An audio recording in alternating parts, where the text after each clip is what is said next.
carbon.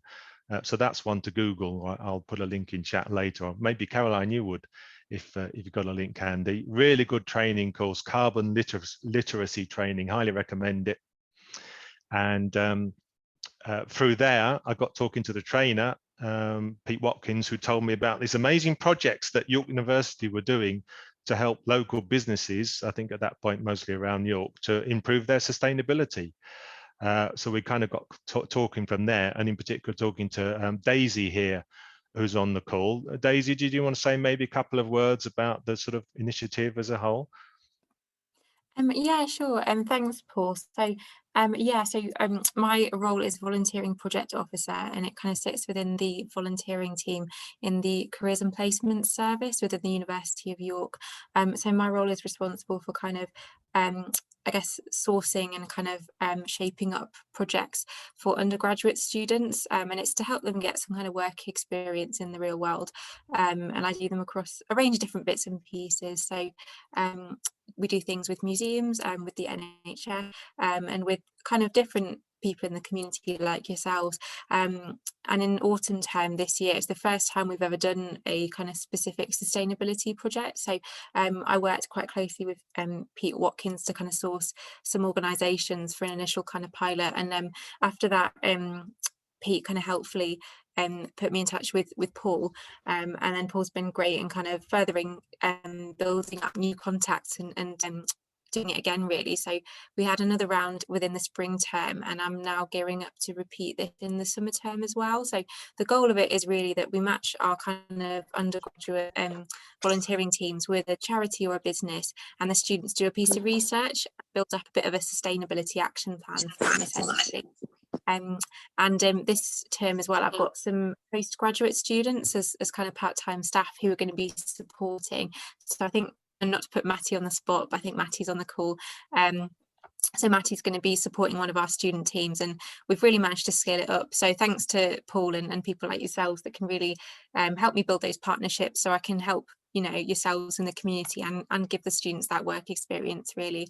It's been tricky doing it all remotely as well over lockdown, but we've managed to deliver it, which I think is just amazing, and that's just a testament really to the student group that we've got here today and the community partners. So thank you.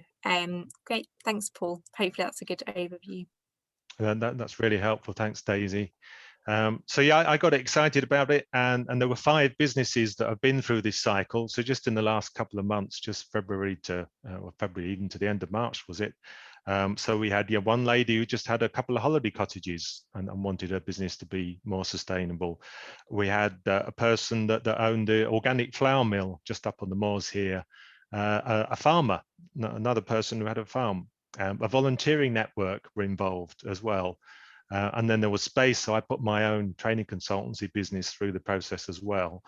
And there were fantastic outcomes on a lot of the projects, but some in particular, I mean, I was just blown away by what the team came up with and all the things that I had no idea about, that I should start thinking about very carefully. And of course, the thing that occurred to me is that all those recommendations that the team gave me actually applied to anybody that's got a smartphone or a tablet or a laptop, which is more or less everybody. So I figured, hey, why not? Let's have a slot here and let's get the team to do a similar kind of presentation and teach all of us about how to reduce our digital carbon footprint. So the team here, they'll introduce themselves in a minute, but we've got Alice, Bora, Kira and Nicole there. So do you want to give us a wave so at least we know who you all are? So that's the team. I'll hand over to them very shortly. Lots to take on. I'm looking forward to seeing it again because there was so much for me to think about. I've probably forgotten half of it anyway. So I hope you enjoy it as much as I did, and most importantly, get some really practical actions and things we all need to do out of it as the next step. But without further ado, let me hand over to the team. So all yours. Looking forward to it. Thank you, Paul. So hi everyone. My name is Kira, and my teammates, as mentioned, are Alice, Nicole, and Bora. And we were part of a team participating at the university's Community Sustainability Champions Programme. Today, we'd like to bring to your attention some hidden costs of our ever-increasing reliance on the digital world and how they can be mitigated to reduce our digital carbon footprint and become more sustainable as individuals, but also as a community. As mentioned by Paul, we initially began investigating ways to improve the sustainability of his business as part of a university-led volunteering project. Paul Norrington Consulting is online-based and so heavily relies on the use of online communication, such as emails and Zoom. Upon further research, we discovered that this digitalization came at a price, and so both parties became interested in how to reduce and overturn the adverse effects to the environment and sustainability. To begin with, we'd like to explain and explore in more depth what is meant by the term digital carbon footprint, highlighting some examples of activities that contribute to it every day. Finally, we will go through a number of small steps and actions that you can take to reduce your carbon footprint and use the digital world sustainably. Now I will hand over to Nicole, who will be talking in more depth about what a digital carbon footprint is. So what actually is a digital carbon footprint? A digital carbon footprint is the estimated amount of carbon dioxide emitted from digital sources such as the internet, devices like laptops and smartphones, the cloud, and the shipping, production, and running of the things that provide these services. The digital industry, which encompasses the internet, end-user devices, cloud services, and data centers, has equal or possibly even greater carbon emissions than the aviation industry, which is around 3% of global emissions. This is broken down into the production and shipping of devices and the powering and cooling of said devices, particularly data centers, which require massive amounts of energy to power and to cool. For instance, Facebook have recently created a data center which is very close to the Arctic Circle just to reduce cooling costs. The cloud is what these servers mainly store information for, but it's, what we know of the cloud is just files that we store onto it, but it's also just all information that is on the internet. And this is a hidden carbon cost, and in fact accounts for 2% of global carbon emissions. And what is really scary is that it's expected to double by 2025. To demonstrate the main contributors to this carbon footprint, this chart shows how end-user devices are the most impactful. In the most recent survey of the internet's population last January, it was found that there are 4.66 billion active internet users worldwide. As we are all part of the highest contributing factor, it is clear that we need to become more aware of our digital habits. But before we get into the nitty-gritty details, can you guess what your annual digital footprint actually is? So we're going to do a poll if Paul can set that up.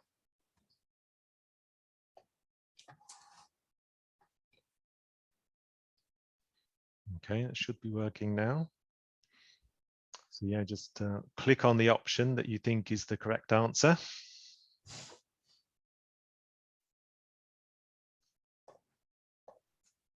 It is anonymous, so it's not a real test. How are we doing? So we've got 16, 17 votes in. There's a few more to go. Don't forget to click the submit button at the bottom there to send in your answer. We've got 19, so I think we're pretty much there. So if I end the poll and share the results, let's have a look. Over you to comment, guys. Okay, so most people have voted for the equivalent of a return flight from London to Berlin. But actually, the estimated individual digital footprint is at least 1.3 tons of CO2 annually, which is actually more than one person's carbon footprint in the Philippines. Here is a breakdown of what your average daily digital activities contribute to carbon emissions. By far, email is the worst perpetrator, as a large attachment can emit up to 50 grams of carbon dioxide. Video streaming also has a high carbon cost, and this includes videos and animations that are present in the background of websites, which are usually in the form of adverts. Video calls are similar to streaming, although they are usually in lower definition, but they have quite a high cost as they are videos being streamed to however many people are in the call. When you search something on Google, it can use around 1,000 computers just to generate the results, and therefore has a carbon cost, although significantly lower than email and videos, that adds up in the end, as 10 Google searches is still equivalent to charging 9 smartphones. To monitor your own browser's carbon footprint, you can try out the Greenleaf Chrome extension. Although it can be quite terrifying, here is my carbon footprint after watching one 20-minute video and doing a few Google searches with websites that had animation and adverts. However, after a few weeks of using this, my footprint has gone up to the equivalent of one flight from London to Paris, mainly as a result of a bit of a Netflix binge. Another hidden aspect is social media. The most liked Instagram post generated the annual carbon emissions of 10 UK households. When you post on social media, you're putting data out onto servers that will be accessed whenever someone loads your post or profile. This is something that you should be aware of before posting. Questions you should ask yourself are, is this necessary? Is there a way that I can post this with a lower carbon cost? For instance, staying away from sharing videos. Although all these statistics might appear a shock, they do not seem to be that large on the offset, but they all add up. If you did all the average daily digital use for only 300 days a year, which is the daily office users amount of emails, which is 121 emails, 1 2-hour video, 1 hour video call, and 10 Google searches, you'd end up with a carbon footprint of 1.3 tons, which, as I said before, is actually more than the annual carbon footprint of one person in the Philippines. The average UK carbon footprint is 5.55 tons. Yet if we added our digital footprint, it would come to 6.85 tons of CO2. Therefore, it is clear that we need to start becoming more aware of our digital actions and start putting good digital practices in place to reduce our digital footprint. As with most revelations about climate change, it can be disheartening and overwhelmingly negative. Therefore, I thought we should take a brief look at the positives coming out of the digital industry to help combat the large and ever-increasing carbon footprint. For instance, Google, Microsoft, Facebook, and Apple have all pledged to use 100% renewable energy by 2030. And there is an ever-increasing number of smaller companies that are already providing fully renewable digital services. Search engines like Ecosia, which plants trees whilst you search, are becoming much more popular. In France and Germany, over 1% of people use Ecosia, although in the UK it's only 0.34%. And there is just a general growing awareness of digital sustainability within and outside the digital industry, which in turn enabled this talk to come to fruition. I will now hand over to Bora, who will talk a little bit about reducing the carbon footprint of your devices. Thank you, Nicole. Another aspect of Paul's business that the team was interested in was the sustainability of his appliances. Working from home for 8-hour days, especially in the current situation, I am sure we are all familiar with the typical makeshift office study setup, laptops, phones, webcams, the internet. But how many of us have really thought about what this mess of electronic equipment means for the planet? We hadn't really until this project. But simply through improving your energy efficiency when using the appliances can help decrease your impact. For your laptop and monitor, there are simple but effective ways to increase your energy efficiency. To begin with, don't keep your laptop in sleep mode for a long time and instead shut your laptops down. This will completely eliminate energy usage. Secondly, lower the brightness of your monitor to a minimum comfortable level for you. For example, most people will not notice a difference between 100% brightness compared to 70%. But this difference lowers your monitor's energy consumption by up to 20%. Lastly, this Philips monitor is engineered to be energy efficient. It is 80% more energy efficient than regular monitors. If you are planning on buying a new eco-friendly monitor, this can be your choice. Due to how data is stored and transferred around the world, using webcams contribute massively to the carbon footprint of online meetings. During only an hour meeting, turning off your webcam can reduce the carbon footprint of the meeting by 96%. To implement not using webcam to your meetings, you can consider if turning on your webcam is really essential for a meeting you are going to attend. Nextly, I will talk about repurposing your electronic waste. For sustainability, the best way is to repair your device for using it yourself or for someone else to use it. Doing this decreases the demand for raw materials and decreases carbon footprint. There's an organization based in the UK called the Restart Project, which focuses on sustainability through repairing electronics. According to their research, they state that if we use every phone sold in 2018 for 1/3 longer, we would prevent carbon emissions equal to Ireland's annual emissions. They have the aim of teaching people how to repair their broken devices. They also work with schools and organizations to help them value and use electronics longer. You can donate your old computer and cell phones to this project for them to fix and give them to locals in need.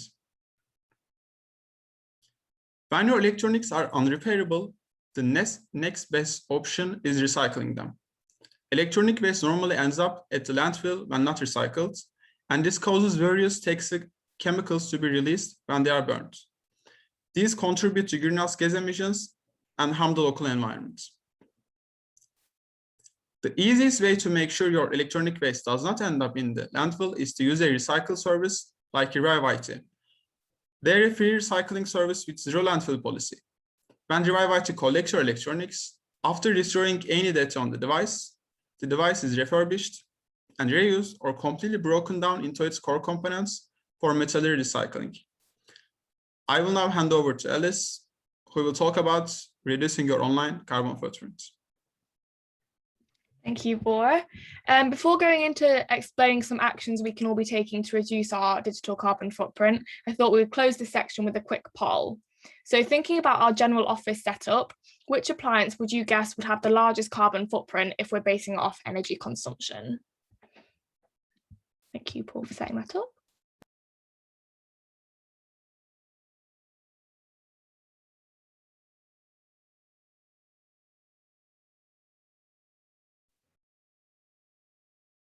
Okay, we've got getting towards 20 votes again. Just don't forget to click the submit button there. A bit quicker at this one, I think, Alice. So that's not to say that they're right. But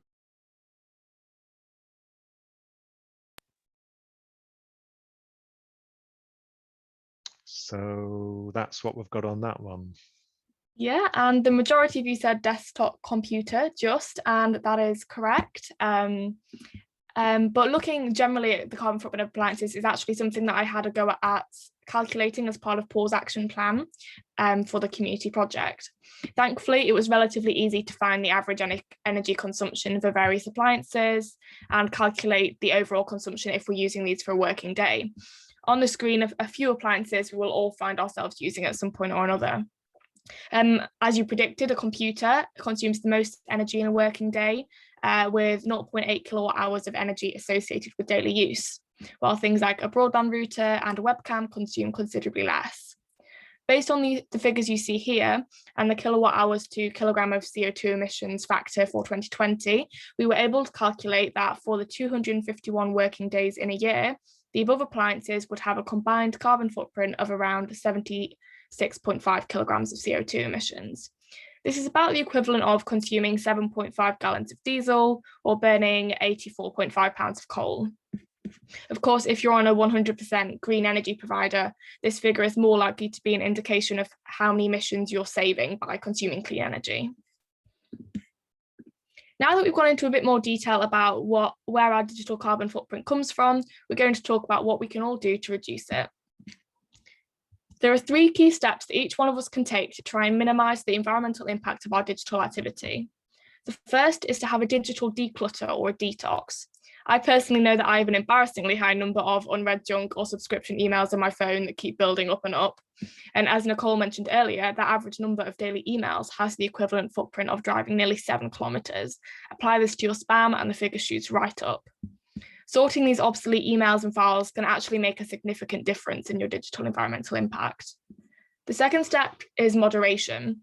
Actively making an effort to reduce unnecessary time using data is a lot easier than you think, and on a larger scale can help to take pressure off data centres and the energy they're required to run. Finally, switching to green digital providers is a great step to fully reducing your digital footprint. If you can turn to an email provider that uses 100% renewable energy, then you cut the carbon costs of emails altogether.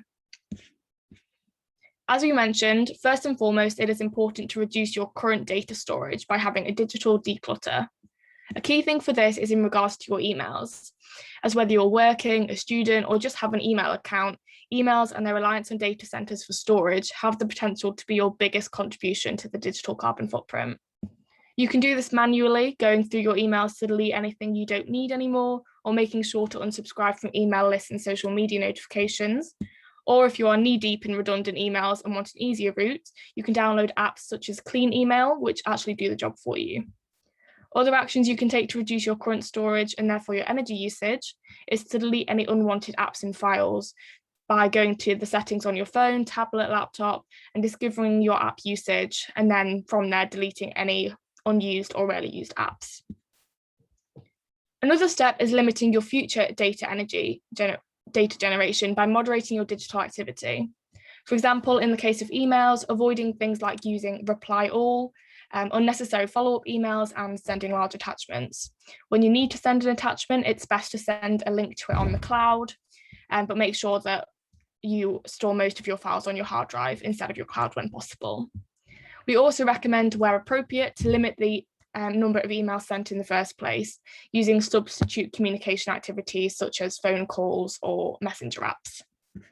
When it comes to online searches, simple things like bookmarking your top websites, watching online videos in standard definition, or downloading them to your hard drive instead of streaming, plus doing quick searches on phone or tablet rather than computer will also help to reduce your footprint.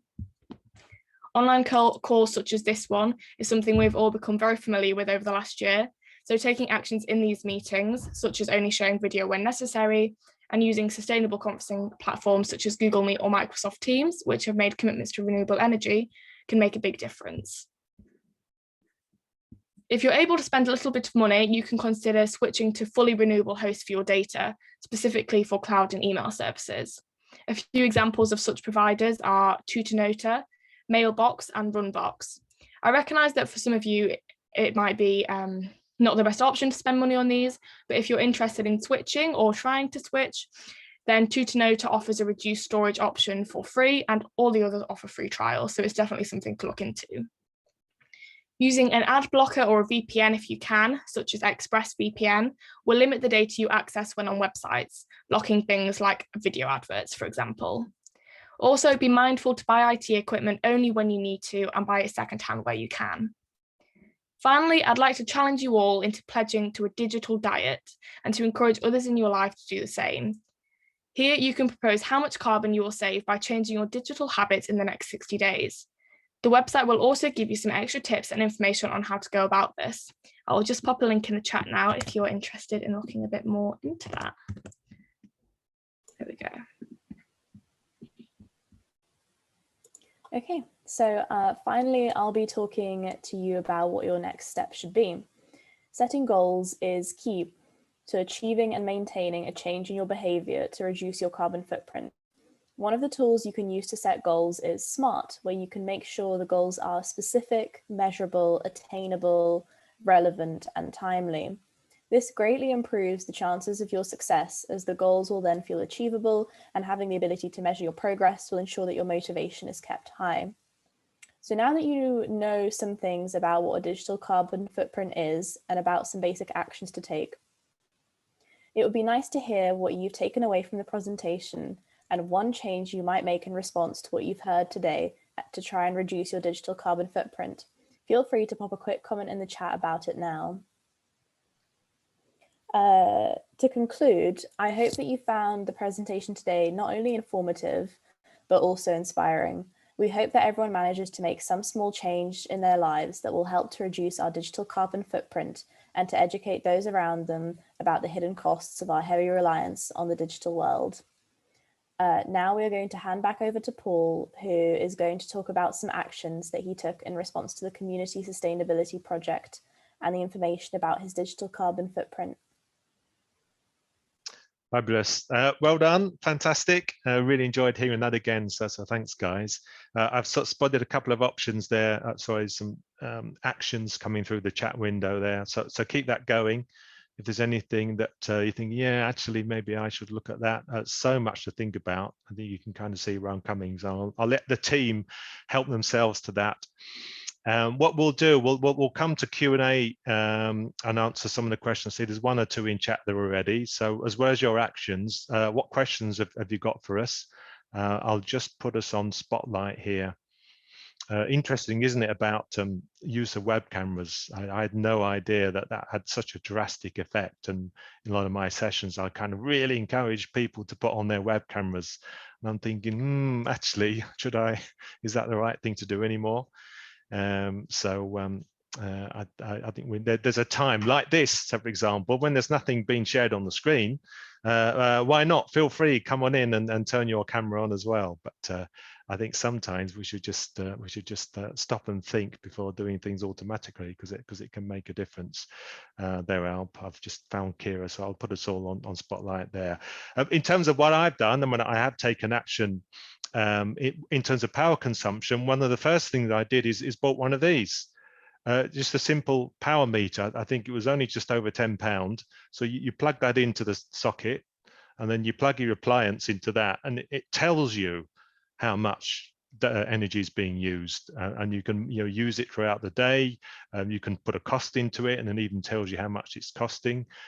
So I went around the office and just plugged in everything to actually see what the actual usage was. And the main thing that horrified me was, I don't know if you can see it there on that back shelf, was a desk lamp that I have on all the time, every day I'm in the office, which is all day, most of the day, because I'm sat against the wall, I need the light. That takes, on average, it was about 57 watts. I mean, these days, that's crazy. A typical LED light bulb, is it about 5 watts? So it's a ridiculous waste of energy and waste of money. And I got myself a new light. It's just peeping. Can you see it? It's just peeping around the corner there. An LED one. It's 7 watts instead of 50. So the payback, I think, is 2 years. It'll pay for itself in 2 years. Never mind then, the carbon footprint is about 1/8 of what it was. So for something that's that's left on all the time, it just makes sense. I just hadn't thought of it before. I've done some of the other things Borat said as well, because I can see what it's costing me in terms of carbon and electricity. Turning the brightness down. I've got a big monitor here, and I just turn the brightness right down. It's fine. I wouldn't want it any brighter. It's absolutely perfect, and it's using a lot less energy. I'm conscious that if I nip off for a break or for lunch or whatever, sometimes I might leave the light on. I might leave this screen on. And again, even something like that, I worked out is the equivalent of leaving 5 lights on in the office. I mean, you wouldn't leave 5 lights on if you went out of a room, not normally anyway, but that's what I was doing every time I left the office. So little things like that. With all the emails, trying to get better with that sort of thing. My logo, I automatically put my business logo at the bottom of every email I sent. And on a typical kind of simple email, it was trebling the size of the file of the email. And most of the time I was emailing people I knew, I've been working with for years. They don't need to see my logo. It's crazy. So little things like that, gone. So I know there's some colleagues in the room here. So if you wonder where my logo's gone, then that's where it's gone, because it's just nonsense. Little things like that. What else? And of course, the thing is with emails, they get repeated and replied, and all the history is there. So all the old text and the logo 5 more times underneath is there, and it just keeps adding and adding and adding. So so crazy. A couple of other things, and then let's move over to Q&A. A little tip I got, if it's a really short reply to an email, just put a little reply in the subject box. Apparently, just that makes quite a difference to the size of the email. So try that one. I've got lots other stuff to do. I think it's Friday. I'm moving to an even greener tariff. So if you think you're on a renewable electricity, just be a little bit careful there, because there's some kind of semi-green, and there's only 1 or 2 that are really sustainable. What else? I've got to do lots of decluttering there. Other thing that this team came up with is carbon offsetting. So working out what my carbon footprint is, and planting trees or donating to some kind of carbon offset scheme. So at least I know I'm getting something like carbon neutral. David, I saw your video pop on there. That's probably a shut up Paul cue. We've got lots of questions. Is that right? So do you want to take it from here, David? What are you seeing there? Yeah, well, we've got quite a few people who are very grateful for the kick up the backside to sort themselves out digitally. Everybody is unsubscribing, probably as we speak, I suspect. One interesting question right at the beginning was, is there any data around the difference in the COVID year that we've just had with everybody working on Zoom rather than traveling? Because you would think that's got to give us a net benefit. I know when you look at the CO2 data that's available, there was in the lockdown period, it looked as though there was a benefit, but I have to say I haven't looked at it in any detail. So I'd be interested in any comments that anybody had on that one. Anybody got any thoughts on that? Yeah, I haven't actually I mean, I'm sure there's some data somewhere, but during my research, I didn't come across any specific comparisons between COVID and video conferencing compared to traveling. I mean, obviously, if you're traveling, especially by plane and car, video conferencing is way better. But for things like school and university, where usually you'd just be walking there, what video conferencing is doing is adding a carbon cost that should be reduced. So I don't know. I mean, I'm sure the amount of planes that have gone down because of meetings has completely reduced a lot of carbon, but I would say in some areas it would have gone up a lot. Yeah, but I don't have any data. So yeah, so it swings and roundabouts really on that.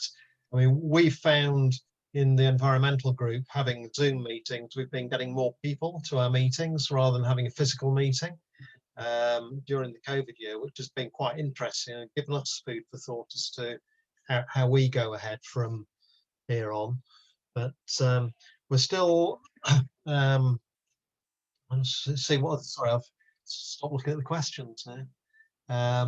Yeah, and just out of interest, Paul, you were mentioning about green tariffs. Are there specific companies who are recommended over and above others? There are. I think Kate's got this one covered as well. Kate, are you okay to unmute and share a bit? Because I think you're further ahead than me on this one. Hello. Hopefully it won't cut out because I'm outside and it keeps cutting out. Can you hear me okay? We can, and the birds singing, yes. Which is lovely, but no, carry on. Yeah, yeah, so I don't know if I know that much really, except that you seem to be going above and beyond in terms of not just fully renewable energy, but the amount they put back into all sorts of projects. They even have I attended a webinar with them, and they even have an eco football team. And yeah, I'm just really impressed with them, full stop. So I'd like to switch them, but if it is massively more expensive, because I spoke to them on the phone as well, and they just after the webinar, and because I run a business from home, and I'm trying to kind of cover this from two aspects. And I did ask them, with Bulb, how are they in terms of their eco credentials? And she did confirm that they are properly legit green, which was good of her. Good. Oh, that's something. Yeah. But as I say, I'm going to sort of get a bit more data so I can decide. Yeah, no, that's great, very helpful. It was ecotricity that I was thinking of moving to as well. But I think there's also good energy as well. Right, okay, that's another one, good energy. It's one of these things, isn't it, where really you take one step and then you realize there's another step to take. That's just how it is, isn't it? And we keep trying improving. And I guess with a lot of this digital stuff, it's just wasteful. There's no downsides. with me just being bothered to turn off a couple of things if I go to lunch, or not to add my logo on every single email I send. So it's just wasteful. There's no benefit to it. Of course, there's benefits if we're replacing travel with doing Zoom calls instead. There's a massive net benefit. But again, it's just then saying, okay, we've done that. What's next? What are the other things we can do? So yeah, there's some lots of good comments coming through there in chat. David, you spotted any more questions there? No, there one or two themes though through the chat people have been putting in. It's very clear that everybody hangs on to every bit of email, and I've got far too many things subscribed. I was really interested in something that you said about when you replying in the title bar. Is it so that's all you have to do? You just sort of put your reply in that actual bar and that's it, ping it back, and yeah, exactly, that's it. Yeah, just edit the subject line and just say thanks David and send it back. So just apparently little things like that, rather than being in the body of an email, are a lot better. So as Caroline sharing a screenshot there of just that, Caroline, possibly, are you? Let's see, I don't know. So there's okay, it was the comparison. So yeah, thanks Caroline, there's a nice comparison there of how renewable some of these are. So you can download that picture that's in there if you want to find out a bit more. So yeah, and a couple of other points in terms of streaming services. So it's better to download the item onto your own device and watch it from there rather than stream it. That has a low carbon footprint. Is that correct? Yeah, so it's basically when you stream it, you're using data centers continuously as you're watching it. Whereas if you download it to your hard drive and not to the cloud or anything, then you are, saving that reloading time and all that kind of thing that's happening when you stream it. Right. Yeah, I don't know the specifics of how much it actually saves. But everywhere that I've looked, I mean, there's a really good website that has a whole host of things. Let me just find a link to it. That kind of has all these tips, mainly for businesses. But yeah, basically just download things, because streaming videos is quite high, especially if you stream in high definition. I think that's the main thing. Obviously we all like watching films in good quality, but it's not that great. Yeah, okay, that's good to know. Thanks, Nicole. And a good book recommendation there from Laura as well. Thanks, Laura. So I've not come across that one, so I shall make a list of that. By the way, if you open the chat box, the 3 dots there, you can save the chat and it saves it to your computer. So if you want to save some of these tips from our guests here. So I can see a hand up there, Peter. Sorry, a bit slow in spotting that. Do you want to unmute and come in here? Yeah, thanks, Paul. I agree with so much of what you say about there not being a downside, and a lot of the things I've got some really good tips to do. It's just that when going off camera, it can have quite a big downside for women, for people with hearing impairments, for people new to organizations who are trying to socialize, and people who often have junior status.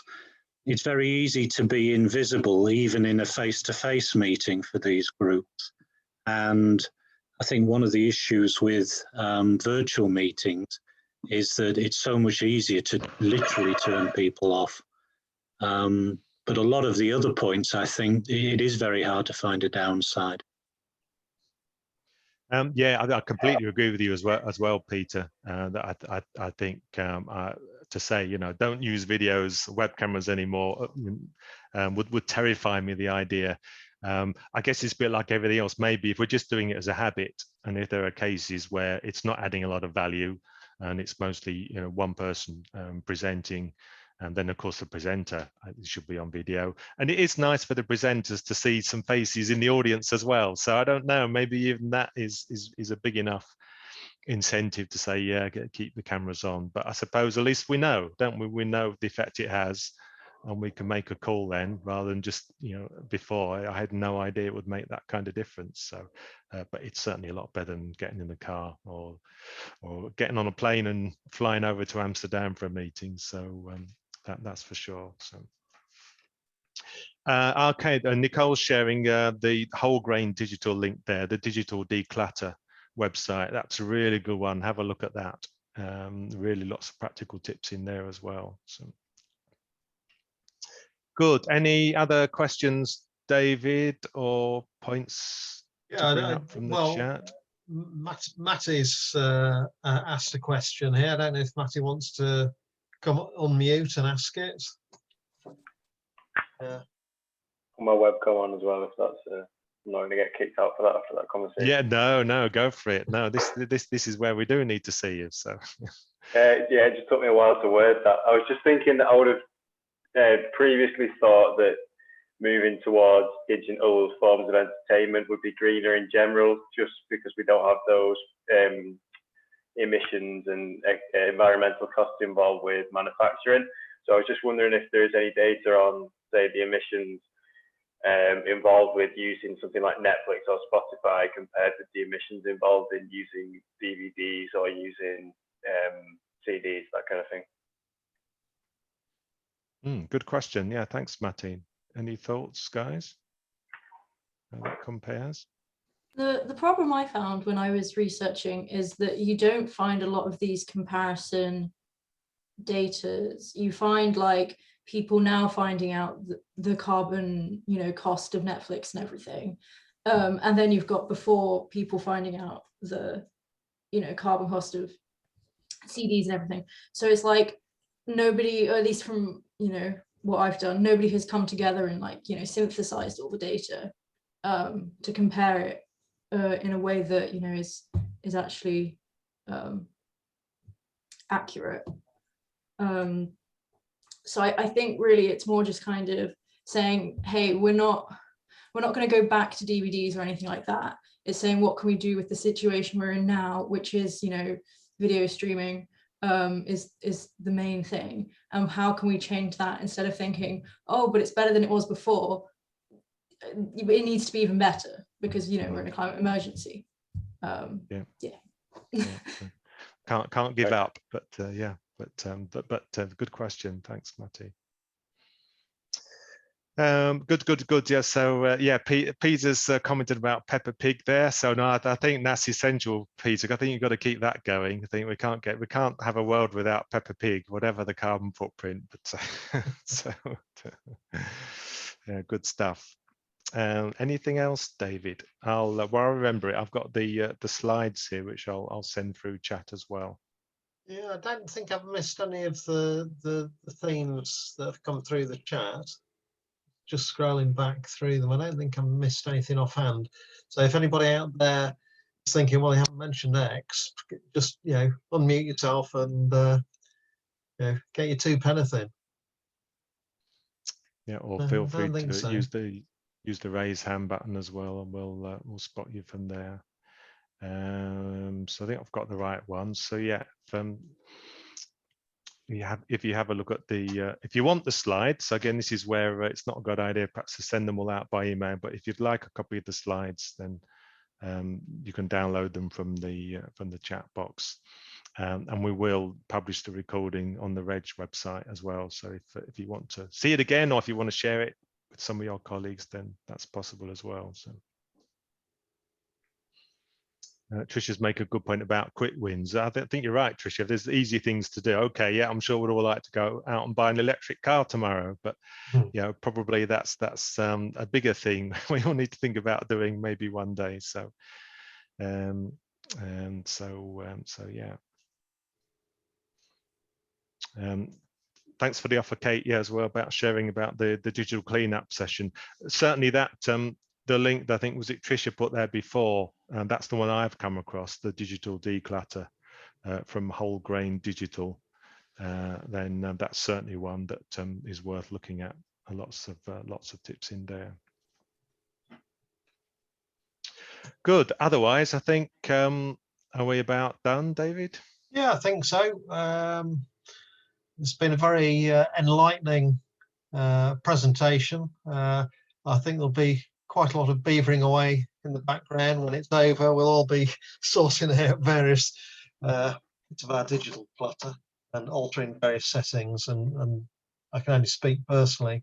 I'll certainly be replying to emails differently. I quite like the idea of just going into that title bar.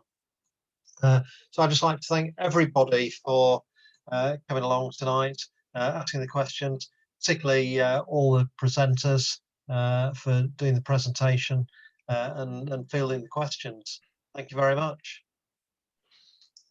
Thanks, David. Yeah, and thanks to everybody for coming along, and especially you four. You've really helped me, and again, given me even more to think about after the presentation tonight. So again, thanks for all your efforts for that. And please, everybody, go out and then start spreading the word, start sharing it, and hopefully we'll see you at the next REG Talk in about a month's time. But otherwise, have a nice evening and see you soon. Okay, thank you.